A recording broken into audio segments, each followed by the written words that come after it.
কম্পিউটারের বাইরে যারা আছো তারা লিভ নিতে পারো, ঠিক আছে? এটা চলছে কম্পিউটার সায়েন্স অ্যান্ড টেকনোলজি দ্বিতীয় সেমিস্টার পাইথন প্রোগ্রামিং ক্লাস। ওকে, শুরু করে চলো। আসসালামু আলাইকুম সুপ্রিয় শিক্ষার্থীবৃন্দ, আশা করি সবাই ভালো আছো, সুস্থ আছো। আলহামদুলিল্লাহ আমি ভালো আছি। প্রতিদিনের ধারাবাহিকতা তোমাদের কম্পিউটার সায়েন্স অ্যান্ড টেকনোলজি দ্বিতীয় সেমিস্টারের গুরুত্বপূর্ণ একটি সাবজেক্ট দেখতে পাচ্ছ, পাইথন প্রোগ্রামিং সাবজেক্টটা নিয়ে চলে আসলাম। আমার কথা সকলে প্রপারলি শুনতে পাচ্ছ কি, দেখতে পাচ্ছ কিনা একটু আমাকে একটু জানাই দাও, তাহলে তোমাদের ক্লাস নিতে আমার সুবিধা হবে ইনশাল্লাহ। আমাকে সবাই দেখতে পাচ্ছ প্রপারলি আর শুনতে পাচ্ছ?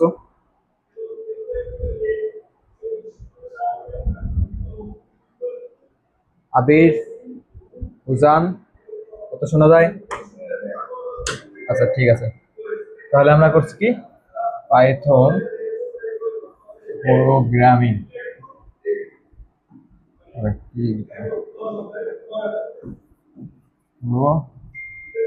প্রোগ্রামিং আজকে কি ইউনিট 10। তো তোমাদের অনেকগুলো অধ্যায় আমরা করছি ইতিপূর্বে, আজকে 10তম অধ্যায় করি। এই অধ্যায়টা তুলনামূলক কিন্তু আমাদের বলতে পারি খুবই সহজ এবং খুবই ইজি, ঠিক আছে? আমাদের খুব বেশি প্রশ্ন নাই, অল্প 4-5টা প্রশ্ন আছে, সেগুলো আমরা করব। তবে আমরা একটু বেশি বিস্তারিত জানবো, দেন আমাদের যাতে ওই যে প্রশ্নগুলো যেন আমাদের যেখান থেকে আসে না কেন আমরা পারি, ঠিক আছে? তো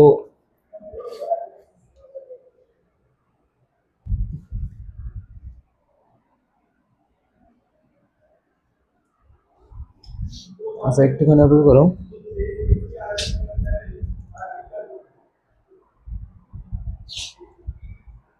যেটা আমরা করছিলাম পাইথন ডিকশনারি, না? পাইথন ডিকশনারি কি আমরা ইতিপূর্বে হচ্ছে লিস্ট করে আসছি, না? লিস্ট করছি, টাপল করে আসছি, সেট করে আসছি, বিভিন্ন বিষয় করে আসছি। এগুলো কিছু লাগে একটা স্ট্রাকচার, ডাটা স্ট্রাকচার। এই যে পাইথন ডিকশনারি কিন্তু এক প্রকার স্ট্রাকচার, এটা একটি স্পেশাল স্ট্রাকচার বলতে পারি। তো আমরা চলো এটার বিস্তারিত দেখবো। আমরা লিস্ট জানি না সকলে? টাপল জানি, লিস্ট টাপল জানি আমরা সকলে।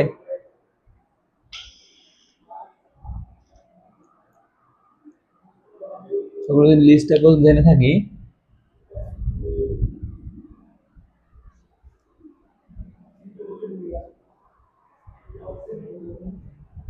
তাহলে আছে একটু অপেক্ষা করো। নাবিলা, নিশাদ খান নাবিলা। আচ্ছা হ্যাঁ, তোমাদের উপস্থিতি খুবই খারাপ, কম্পিউটারের প্রলাভান উপস্থিতি তেমন একটা পাওয়া যাচ্ছে না, এটা কারণ কি আমি বুঝলাম না। তো তোমাদের ম্যাথ ক্লাসে এরকম উপস্থিতি থাকে? যাই হোক, যারাই আসো ক্লাস টাইমে এসে প্রশ্ন করবা, আমাদের লাইভ ক্লাস কি জন্য করা হয়। তো চলো আমরা ডিকশনারিতে দেখি। ডিকশনারি কি, যে বললাম যে ডাটা টাইপ বা ডাটা স্ট্রাকচার। ডিকশনারি হলো পাইথনের একটি অত্যন্ত স্মার্ট ডাটা স্ট্রাকচার। এটি হচ্ছে এমন এক ধরনের ডাটা স্ট্রাকচার যেখানে বিভিন্ন এলিমেন্ট ও অবজেক্ট স্টোর করা হয়। এটি কি ভ্যালু পেয়ার হিসেবে কাজ করে। চলো আমরা একটু দেখবো কি ভ্যালু পেয়ারটা কি। এলিমেন্টগুলোকে ম্যানুয়ালি ইন্ডেক্সিং করতে হয়, প্রোগ্রামের প্রতিবার ভ্যালুর জন্য একটি করে কি নির্ধারণ হয়, ঠিক আছে? তাহলে আমরা যদি একটুখানি তোমার বইতে দেখি, তোমার বইয়ে কি আছে প্রশ্ন, প্রথমত যে ডিকশনারি কাকে বলে একটা প্রশ্ন আছে। তো ডিকশনারি কাকে বলে এটা আমরা দেখবো এখান থেকে। তাহলে আমাদের একটা প্রশ্ন অত সংক্ষিপ্ত প্রশ্ন হয়ে যাচ্ছে। এবং আমরা একটা উদাহরণ যদি দিই, আমার একটা উদাহরণ দিই হচ্ছে ডিক নামে আমি ডিকশনারি নাম নিলাম। তারপরে আমরা এখানে দিতে পারি নেম, নেমকে ডিফাইন করলাম আমরা, ওয়াইড রোলকে ডিফাইন করলাম, নেম দিলাম নিশাদ। তারপরে আমরা রোলকে দিলাম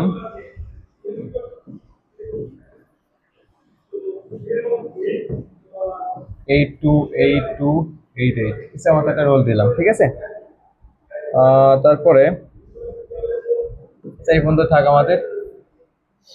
তো এখানে আমরা কি করছি, আমাদের একটা ডিকশনারি লিখছি ডিআইসি, ডিআইসি নামে একটা ডিকশনারি আছে। এখানে কয়টা ভ্যালু দিচ্ছি দেখো, ভ্যালুর ভিতরে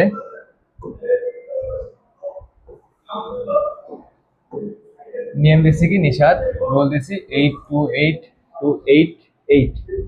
আমি কিন্তু এখানে ডিফাইন করে দিছি, আমাদের ভেরিয়েবল নাম সহ ভেরিয়েবলে কি ভ্যালু আছে সেটা কিন্তু ডিফাইন করা যাচ্ছে কিসে, এই ডিকশনারিতে। দেখো আমরা আগে দিতাম কি, আগে হচ্ছে দিয়ে 2 3 4 এরকম দিতাম না, ঠিক আছে। আমাদের কিন্তু এখন কোনো কিছুই করা লাগবে না, আমাদের এইটার ভ্যালু আমাদের আলাদাভাবে দিতে হচ্ছে, কারণ কি এখানে কে ভ্যালু পেয়ার আমাদের কাজ করে, ঠিক আছে। দেখো আমি নাম লিখেছি, নামের যে হচ্ছে ভিতরে যেটা আছে কি নাম আছে সেটা কিন্তু উল্লেখ করতে পারছি। আবার রোল লিখেছি, রোলের ভিতরে কি আছে বা রোল কত আছে সেটা আমরা কিন্তু উল্লেখ করতে পারতেছি। আমাদের যে গত স্ট্রাকচার গুলো করে আসি, লিস্ট, টাপল, তারপরে হচ্ছে সেট, আমাদের কিন্তু এগুলো কখনো দিতে পারি নাই, পারছি, কিন্তু আমরা এইখানে ডিকশনারিতে পারবো। ডিকশনারিতে দেখো আমরা আমাদের হচ্ছে যে কোনো একটা কি লিখবো, সে কি এর যে ভ্যালুটা সেটাও কিন্তু আমরা দিতে পারছি। আমরা দেখো কি লিখেছি, কি নেম লিখেছি, নেমের ভ্যালু দিতে পারছি। রোল লিখেছি, কি রোলের ভ্যালু দিতে পারছি। তোমাদের ডিপার্টমেন্ট লিখলাম, ডিপার্টমেন্টের নাম, নামের যে ডিপার্টমেন্ট সেই ডিপার্টমেন্ট লিখতে পারবো, তো ভ্যালুটা দিতে পারতেছি। ডিপার্টমেন্টের ভ্যালু কি কম্পিউটার সায়েন্স অ্যান্ড টেকনোলজি, তো এগুলো আমরা কিন্তু স্পষ্টভাবে এই যে ডিকশনারি যে ডাটা স্ট্রাকচার এখানে আমরা কিন্তু দিতে পারবো। তাহলে আমরা ডিকশনারি ডাটা স্ট্রাকচার এটাকে বুঝতে পারছি বলো তো। আমাদের লিস্ট, টাপল এবং সেট আমরা যদি করে আসি, এটা ডিকশনারিও আমরা কিন্তু আশাবাদী বুঝবো যদি আমি এই বিষয়টা তোমরা যদি দেখো। এখন বলো তো ডিকশনারি জিনিসটা বুঝতে পারছো কিনা, আমাকে একটা ফিডব্যাক দাও। যদি বুঝতে পারো তাহলে সামনে আগাবো, আর না বুঝতে পারলে আমরা আগে ডিকশনারি কি সেটা বুঝবো। কথা বলো, নাকি আমার কথা শুনতেছো না? আচ্ছা, যদি বুঝতে পারো তাহলে চলো পরবর্তী উঠে যায়। এবার ম্যাপিং কনসেপ্ট আছে, কি ডিকশনারিতে আমরা লিস্টের সাথে তুলনা করতে পারি, কিন্তু এর ইন্ডেক্সিং পদ্ধতি সম্পূর্ণ আলাদা। তাহলে লিস্টের মতো কিন্তু আমাদের যে ডাটাগুলো রাখি, আমাদের ঠিক লিস্টের মতোই কিন্তু আমাদের এখানেও ডাটাগুলো রাখতেছি, কিন্তু পার্থক্য কি ইন্ডেক্সিং পদ্ধতি। কারণ আমাদের ওর সাথে কি করতেছি, আমাদের ভ্যালুটা যুক্ত করে দিচ্ছি, তাহলে ভ্যালুটা যুক্ত করলে আমাদের ইন্ডেক্সিং পদ্ধতিটা আলাদা হচ্ছে। এখানে প্রতিটি ভ্যালু একটি করে নির্দিষ্ট কে এর সাথে সংযুক্ত থাকে। দেখো এখানে ভ্যালু কি ছিল, ভ্যালু ছিল নিশাদ, নেম ছিল কি কি ছিল কি, এটা কি, এটা কি ভ্যালু, ঠিক আছে, ভ্যালু আর এটা কি, তাই না। তাহলে এখানে কি জন্য আছে, এখানে প্রতিটি ভ্যালু একটি কি এর সাথে সংযুক্ত থাকে, এই জোরকে বলা হয় আইটেম। তাহলে এই দুটা বিষয় মিলাই কিন্তু আমাদের কি হচ্ছে আইটেম। এই যে দুইটা বিষয় মিলাই কিন্তু আমাদের একটা হচ্ছে আইটেম, একটা দুইটা বিষয় মিলে হচ্ছে কি আইটেম, তাই না। তারপরে কি হচ্ছে, এটি একটি হ্যাশ টেবিল ভিত্তিক স্ট্রাকচার যা দুটো ডাটা খুঁজতে সাহায্য করে। তাহলে ম্যাপিং কনসেপ্টটা আমাদের ঠিক এটাই। তারপরে হচ্ছে দেখবো লিস্ট বনাম হচ্ছে ডিকশনারি। আমরা তো লিস্ট করে আসছি এবং ডিকশনারি বর্তমানে করতেছি। এখন দেখি আমাদের যে লিস্টের সাথে ডিকশনারি কতটুকু পার্থক্য আছে, তাই না। তো পার্থক্য বিষয় কি আছে, এই যে সংক্ষেপভাবে নিউমারিক ইন্ডেক্সিং, অর্থাৎ নিউমারিক ইন্ডেক্সে আমরা করে আসছি যে 0 1 2 3 করে আসছে না, আমরা কিসে লিস্টে করে আসছি। ইন্ডেক্সিং পদ্ধতি মানে কি, আমরা যেটা কাল্পনিক অর্থে আমাদের 1 নম্বর 2 নম্বর 3 নম্বর বলে থাকি, সেটা কি হচ্ছে ইন্ডেক্সিং। পাইথন ইন্ডেক্সিং কি হচ্ছে ম্যানুয়ালি কি ভিত্তিক ইন্ডেক্সিং। ম্যানুয়ালি কি, তাহলে ম্যানুয়ালি কি বিষয় থাকছিল আমাদের, ম্যানুয়ালি কি ছিল একটা দুইটা, আমাদের ম্যানুয়ালি কিভাবে ইন্ডেক্সিং করতে হতো, কি অর্ডার কালেকশন ছিল, এটাকে কি ভ্যালু পেয়ার, অর্থাৎ কয়টা কি আছে সেই কয়টা কি হচ্ছে আমাদের পেয়ার হিসাবে কিন্তু আমাদের এখানে ডিকশনারি হয় বা স্ট্রাকচার তৈরি হয়। এটা কি অর্ডার কালেকশন, অর্থাৎ যেটা আমরা দিব ভ্যালু হিসেবে 1 দিতে পারি, 2 দিতে পারি, 3 দিতে পারি। তো এই যে ভাবে আমাদের যে টাইপটা দেবো সেই টাইপ বরাবর কিন্তু আমাদের থাকে। তাহলে কি এটা অর্ডার কালেকশন হচ্ছে, আর কিন্তু কি ভ্যালু পেয়ার, অর্থাৎ দুইটা ভ্যালু রাখতে পারতেছে বলে কি ভ্যালু পেয়ার হিসেবে আমাদের স্ট্রাকচার হচ্ছে। অ্যাক্সেস কি পজিশন ও ইন্ডেক্সিং দিয়ে অ্যাক্সেস করা হয়, অর্থাৎ এটা অ্যাক্সেস করা হয় পজিশনে বা ইন্ডেক্স, আমরা জানি যে 1 2 3 মানে আমাদের বলে পজিশন, অথবা আমরা ইন্ডেক্সও বলি। আগে নির্দিষ্ট কি দিয়ে সরাসরি অ্যাক্সেস করতে হয়, নির্দিষ্ট কি, এখানে নির্দিষ্ট কি আছে, নির্দিষ্ট কি মানে আমাদের নিশাতে কি নেম, আর হচ্ছে এখানে হচ্ছে রোলের কি হচ্ছে, সরি এই যে 828288 এর কি হচ্ছে রোল, তাই না। তাহলে নির্দিষ্ট কি যেটা, অর্থাৎ আমাদের নেম আমি নেম দিলে কি পাবো, আমি নিশাদকে পাবো, রোল দিলে কি পাবো, আমি উক্ত রোলটাকে পাবো। তারপরে কি সার্চিং সময় সাপেক্ষ, আগে অত্যন্ত দ্রুত সার্চিং, এটা একটু লেট থাকে আর এটা কি একটু দ্রুত হয়। তাহলে আমাদের এই দুইটা বিষয় পার্থক্য আমরা পরীক্ষাতে যদি কখনো আসে পারবো কিনা। আমাদের যতক্ষণ ডাটা স্ট্রাকচার আছে কিন্তু সবগুলো আমাদের লিস্টের সাথে প্রায় পার্থক্য পড়ে, ঠিক আছে। সুতরাং আমরা লিস্টটা কিন্তু আগে সবসময় ভালোভাবে করবো, আবার তারপরে যে আমরা সেট দেখবো, তারপরে কি টাবল দেখবো, তারপরে ডিকশনারি, ঠিক আছে। আমাদের কিন্তু আগে দেখতে হবে এই যে লিস্টের সাথে কিন্তু আমাদের যে ডাটা স্ট্রাকচার গুলো আছে যে কোনো দুইটি কিন্তু পরীক্ষাতে আসতে পারে বা একটু আসবে, ঠিক আছে। সুতরাং বাকি কোনটা আছে ওকে বলতে পারবো না। তাহলে আমাদের এইগুলো অবশ্যই দেখতে হবে যে লিস্টের সাথে তুলনা করতে হবে আমাদের বাদবাকি সেট, টাপল ও ডিকশনারি। ঠিক আছে? আচ্ছা, তারপরে কি ডিকশনারি কি এর বৈশিষ্ট্য? এখন থেকে ইউনিক হতে হবে। কিটা কি হবে? ইউনিক হতে হবে। আমি যেমন তোমার নামটা দিছি, নামের কি ছিল? নিশা ছিল। নিশাতে কি ছিল? কি নেম। ওই নেমটা কিন্তু আমাদের ইউনিক হতে হবে। দেখো ডিকশনারি প্রতিটি কি অবশ্যই ইউনিক বা অন্যান্য হাতে হতে হবে। যেমন একই কি দুইবার ব্যবহার করলে পরবর্তী ভ্যালুটি আগেরটি ওভাররাইট করবে। অর্থাৎ আমি ডিকশনারি করলাম, ডিকশনারির ভিতরে আমি প্রথমত লিখলাম নেম, নেমের পর নিশাদ লিখছি, তাহলে আমাদের দ্বিতীয়ত আর নেম কখনো লিখতে পারবো না। তাহলে আমাদের ডিকশনারির ভিতরে যেটা থাকবে, এর ভিতরে যে ভ্যালুগুলো থাকবে সেই ভ্যালুর ভিতরে আমরা একটাই লিখতে পারবো, নেম একবার লিখতে পারবো, দ্বিতীয়বার আর নেম লিখতে পারবো না। তাহলে এটা কি হচ্ছে? ইউনিক। অর্থাৎ আমাদের আর থাকবে না, নেম একটাই থাকবে, আর কখনো নেম ওর ভিতরে থাকতে পারবে না। তাহলে কি একটাই আমাদের থাকবে অন পিস। অন পিস থাকা মানে আমাদের ইউনিক বুঝাচ্ছে। তারপরে কি ইমিউটেবল, অর্থাৎ কিগুলো অবশ্যই অপরিবর্তনশীল, অর্থাৎ কিগুলো আমাদের কিন্তু কখনো পরিবর্তন করতে পারবো না। যা থাকবে, কিগুলো যা থাকবে সেটা কিন্তু আমাদের ফিক্সড। ঠিক আছে? কোনো পরিবর্তন করতে পারবো না। যেমন স্ট্রিং, নাম্বার, টাপল আমাদের যেগুলো আছে, দেখো এখানে আমি কি দিছিলাম? নিঃশ্বাস দিছিলাম, রোল দিছিলাম, যা আছে কিন্তু আমরা কখনো পরিবর্তন করতে পারবো না, অপরিবর্তনশীল, জন্য আমরা মিউটেবল বলবো। লিস্টকে কি হিসেবে ব্যবহার করা যাবে না, লিস্টকে কি হিসেবে ব্যবহার করা যাবে না, অর্থাৎ আমাদের পুরো লিস্টটাকে কখনো কি হিসেবে ব্যবহার করতে পারবো না। ঠিক আছে? আমাদের কি হিসেবে ব্যবহার করতে পারবো? শুধুমাত্র যেমন আমি যেটা বললাম যে নিশাদের কি হচ্ছে? নেম, শুধুমাত্র নেমটাকে কি হিসেবে ব্যবহার করতে পারবো, এটাই বোঝাইতে আছে। তারপর দেখো ভ্যালিড ও ইনভ্যালিডের কি সঠিক ব্যবহার। সঠিক ব্যবহার হলে কি ভ্যালিড হয়, আর ভুল ব্যবহার করলে আমাদের কি হয়? ইনভ্যালিড হয়। এখন দেখো আমি কি করছি, আমি দেখো মাই মার্কস, আমার ম্যাথের 2টা মার্কস লিখছি। ঠিক আছে? আমি আমার তো আগে ম্যাথ হয়, তাই না? ম্যাথের হওয়ার পরে কিন্তু আমাদের সেটা হচ্ছে মার্কস আমার 90 আর 80। আমি ম্যাথের 2টা মার্কস পাইছি, বুঝাচ্ছি এখানে সেটা ঠিক কেমন। তাহলে আমি কি করছি? ম্যাথের সাথে কিন্তু কল্পনা করছি, এটা কি হচ্ছে আমাদের কি, আর এটা কি হচ্ছে? ভ্যালু। এটা কি আর এটা কি? ভ্যালু। আর এখানে কি হচ্ছে? আগে লিখছি হচ্ছে ভ্যালু, আর পরে কি হচ্ছে? কি। তাহলে কিন্তু এটা আমাদের ভুল ব্যবহার হচ্ছে, আর এখানে কি হচ্ছে? আমাদের সঠিক ব্যবহার হচ্ছে। আমরা কখন আগে এই যে স্ট্রিংটা আগে পরে লিখতে পারবো না, আমাদের সবসময় আগে লিখতে হবে। অর্থাৎ এখানে আমাদের কিটা বোঝাইতে হবে, এই যে এটার কি এটা। ঠিক আছে? আমাদের এটার কি ভ্যালু হচ্ছে এটা, আর হচ্ছে আমরা এখানে বোঝাবো যে এটার ভ্যালু হচ্ছে 90, হচ্ছে 80। ঠিক আছে? তাহলে এটা একটা কি হচ্ছে? আমাদের জাস্ট সব মিলায় একটা ইন্ডেক্স হচ্ছে। এটা কি হলো? সব মিলে একটি ইন্ডেক্স বা আইটেম আমাদের হচ্ছে, তাই না? তাহলে ভুল ব্যবহার আমরা এটা করবো না, আমরা সবসময় এভাবে করবো। ঠিক আছে? দেখো আমি এর আগেও তাই করছি। নেমে কি করছি? নেমে দিছি নিশাদ, রোলে দিছি কি এই টু, যা যা রোল হয়, আমি কাল্পনিক একটা কিন্তু রোল দিছি। তবে এখানে বিল্ডিং ফাংশন গুলো দেখতে পারি, যদি পরীক্ষাতে আমরা এগুলো আসে। আমরা এর আগেও শিখে আসছি যে লেন মানে কি আমাদের ডিকশনারিতে এতগুলো সংখ্যা আছে বা এতগুলো ওয়ার্ড আছে বা উপপাদ্য আছে, সেগুলো দেখানো। শর্ট কি? আমাদের ডিকশনারি কি গুলো ছোট করা। ঠিক আছে? তারপরে কি অল, অর্থাৎ সবগুলো ভ্যালু সত্য যদি আমাদের হয়, আমাদের কিতে বা আমাদের যে ডিকশনারি আইটেমের ভিতর যে ভ্যালুগুলো আছে সেই ভ্যালুগুলো যদি সবগুলো সত্য হয় তাহলে আমাদের ট্রু হয়। আর যে কোনো একটি যদি আমাদের সত্য হয় সেক্ষেত্রে আমরা ট্রু নির্ধারণ করে এনির ক্ষেত্রে। তাহলে আমাদের যে আইটেমগুলো থাকবে ডিকশনারিতে, আমি ধরলাম হচ্ছে আমি বললাম যে আমার ডিকশনারিতে 5 আছে, তাহলে যদি ডিকশনারিতে 5 আছে থাকে তাহলে কি করবে? আমাদের এটা ট্রু রিটার্ন করবে। আর যদি 5 না থাকে তাহলে ফল রিটার্ন করবে। আর আমাদের সবগুলো যখন বলবো যে আমার ডিকশনারিতে 5 আছে, 6 আছে, 7 আছে, 8 আছে, যদি সবগুলোতে থাকে, সবগুলো যদি ডিকশনারিতে থাকে সেক্ষেত্রে হবে কি অল। অল ক্লিক করলে কি হবে? আমাদের সবগুলো সত্য যদি সবগুলো থাকে তাহলে হচ্ছে ট্রু রিটার্ন করবে, যদি না থাকে তাহলে ফলস রিটার্ন করবে। আর সিএমপি মানে কি? আমাদের দুটো আইটেমের মধ্যে তুলনা করার জন্য, অর্থাৎ কম্পেয়ার। দুইটা ডিকশনারির ভিতরে যখন কম্পেয়ার করবো আমরা, এই যে কম্পেয়ার করবো এভাবে, এটা কি বড় বানাবো বা ছোট বানাবো, তখন আমাদের কি হচ্ছে কম্পেয়ার সিওএম যে ফাংশন আছে সেটা ব্যবহার করতে হবে। ঠিক আছে? তাহলে গুরুত্বপূর্ণ মেটার সম্বন্ধে কি আমরা গুরুত্বপূর্ণ মেটার সময়ের ভিতরে কি আছে, অর্থাৎ ডিকশনারি সকল কিগুলো একটি ভিউ রিটার্ন করে। কি আছে? ভ্যালু আছে, কি ডিকশনারি সকল ভ্যালুগুলো একটি ভিউ রিটার্ন করে। কি মানে আমরা বলছিলাম যে নেম। এখানে হচ্ছে ভ্যালু মানে বলছি কি আমরা, ভ্যালু মানে বলছি হচ্ছে নিশাদ, অথবা এখানে কি আছে? আবির আছে। ঠিক আছে? এখানে আইটেম কি, অর্থাৎ কি ও ভ্যালুর জোড়গুলো, অর্থাৎ এইখানে আমাদের নেম এবং নাবির এবং হচ্ছে নেম মিলাই কিন্তু আমাদের আইটেম হবে, তাই না? এই কি ও ভ্যালুর জোড়গুলোকে টাপল ভিউ বা হচ্ছে জোড়গুলোকে ভিউ বলা হয়। এই টাপল কথাটা বাদ দিতে পারি। এই যে কি এবং ভ্যালুর জোড়গুলোকে আমাদের কি ভিউ হিসেবে দেয়।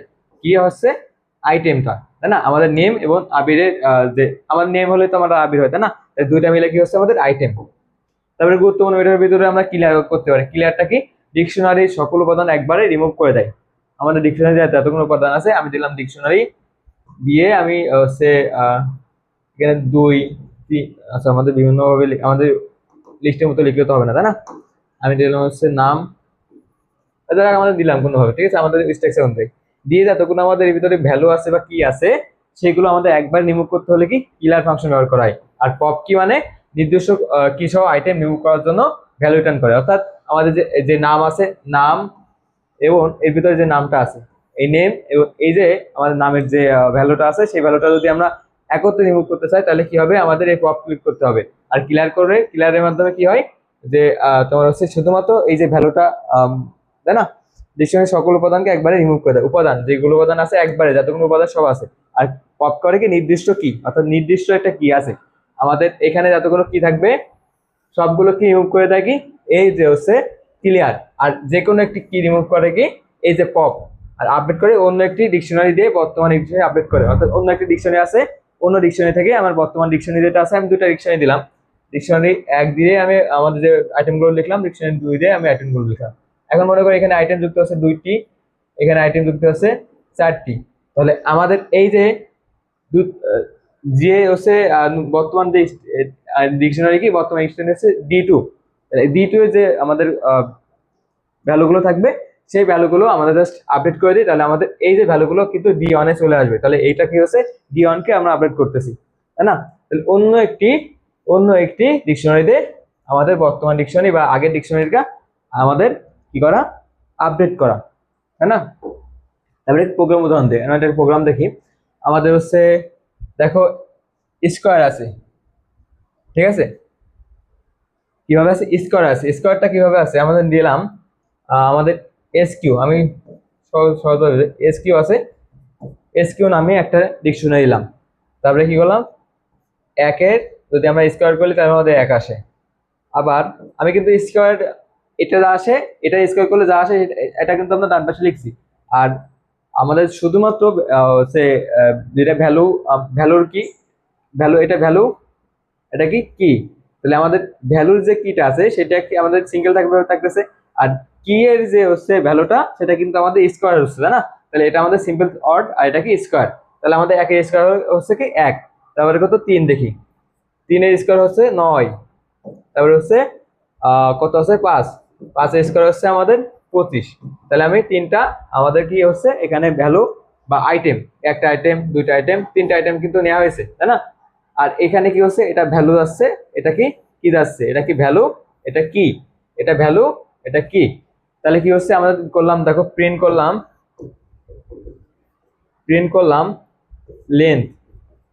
লেন্থ ফাংশনের মাধ্যমে কি করলাম, এস কিউ আমাদের এস কিউ আছে দি, তাহলে আমাদের প্রিন্ট করলাম কিসের লেন্থটা করলাম কি হচ্ছে স্কোয়ার, তাই না?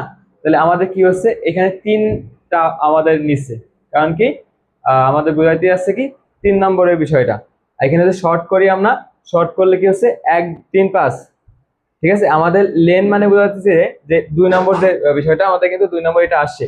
আর এই যে শর্টেড করা মানে কি আমাদের শর্ট করলে কি 1 3 5 আসছে, অর্থাৎ শুধুমাত্র শর্ট করলে আমাদের হচ্ছে কি আসে,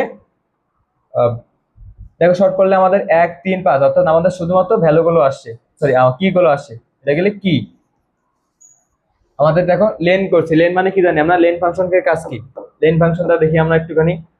লেন ফাংশন কার বলছে কি আমাদের ডিকশনারিতে মোট উপাদান সংখ্যা জানাই। আমি ফাংশন এখানে দেখছি, তাই না, লেন ফাংশন দিছি। তাহলে আমাদের প্রিন্ট লেন লিখছি, লেন করছে কি এই যে স্কোয়ার এসকিউ নামে যে ডিকশনারি আছে সেই ডিকশনারিটা কল করছি লেন হিসেবে। তাহলে আমাদের প্রিন্ট করবে কত, আমাদের প্রিন্ট করবে 3, মানে আমাদের এখানে 3টা উপাদান আছে বা 3টা আইটেম আছে, একটা দুইটা 3টা আইটেম আছে, তাই না? তাহলে আমাদের কয়টা আইটেম আছে এর ভিতরে, 3টা আইটেম আছে, বিধায় আমাদের 3কে প্রিন্ট করছে। এখন আমি প্রিন্ট দিলাম হচ্ছে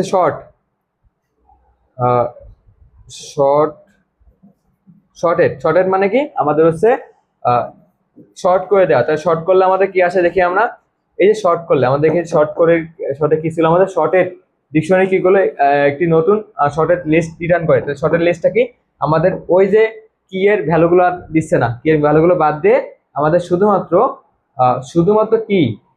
কিটা আমরা রিটার্ন করতেছে। তাহলে রিটার্ন করতেছে কি 1 3 5, ঠিক আছে, এটাই হচ্ছে মূলত বুঝাইতে চাইছিলাম। তাছাড়া কোনো প্রশ্ন থাকলে বলো। আর আমরা দেখবো প্রশ্নগুলো আমাদের এখানে কয়টা প্রশ্ন আসতে পারে পরীক্ষাতে। আমরা কিন্তু বিস্তারিত অনেক কিছু দেখছি।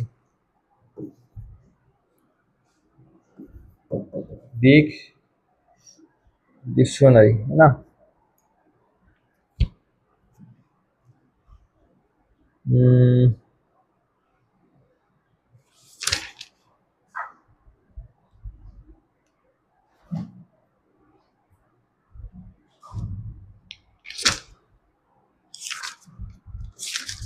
একটু ওয়েট করো। ডিকশনারি তিনটা কি চারটা প্রশ্ন আছে সব মিলায়।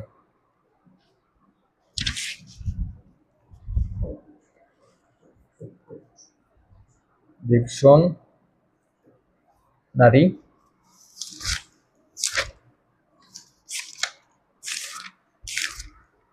কি বা কাকে বলে। এবারে কি হচ্ছে ডিকশনারি পপ মেথডের কাজ।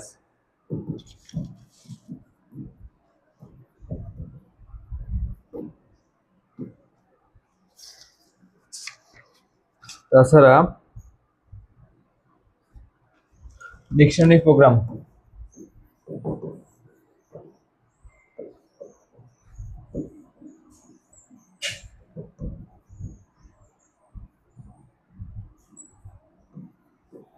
অ্যাক্সেস,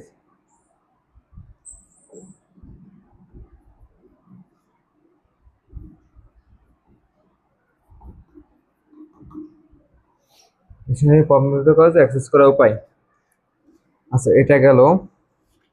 আর তাছাড়া আমরা অনেক বলেছি, আমাদের তিনটা প্রশ্ন কিন্তু কখনো বাদ দিব না। এই তিনটা প্রশ্ন আমাদের ঠোঁটস্থ আমাদের করতে হবে, ঠিক আছে? ঠোঁটস্থ না করলে কিন্তু আমরা পরীক্ষাতে কিছু লিখতে পারবো না। আমাদের ঠোঁটস্থ না করে কিন্তু আমরা যেন পরীক্ষা হলে না যাই। তো এই তিনটা প্রশ্ন তো অবশ্যই অবশ্যই করবো। একই সাথে কি করবো, আমরা যেগুলো দেখালাম এগুলো যেন একটু বুঝি বা বুঝে বুঝে করি, ঠিক আছে? আচ্ছা, তো আজকের ক্লাস এই পর্যন্তই ছিল। এখন একটু আমাকে বলো যে সকল বিষয় বুঝতে পারছো কি বোঝনি, বা বুঝতে পারলে বলো হ্যাঁ বুঝেছি, না বুঝতে পারলে বলো বুঝি নাই। হ্যাঁ নিশাদ, সবকিছু বুঝছো, ক্লিয়ার আছে?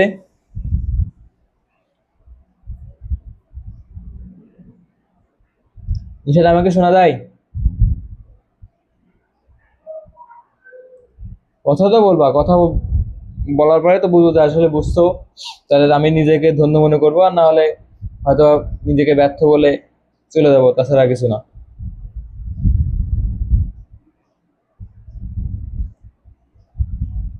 আচ্ছা আমার কথা শোনা যায় নিশাদ? ঘুমাই গেছো নাকি? আচ্ছা ঠিক আছে, আচ্ছা ঠিক আছে। তো চলো আমরা আজকে ক্লাস এখানে শেষ করি। আশাবাদী তোমাদের যতটুকু বিষয় ছিল ততটুকু বিষয় আমি সলভ করতে পারছি। আচ্ছা রেকর্ডটা অফ করি, তারপরে কথা হচ্ছে। তো ততক্ষণে ভালো থাকো, সুস্থ থাকো। দেখা হচ্ছে 10ম অধ্যায় ক্লাসে। আল্লাহ হাফেজ।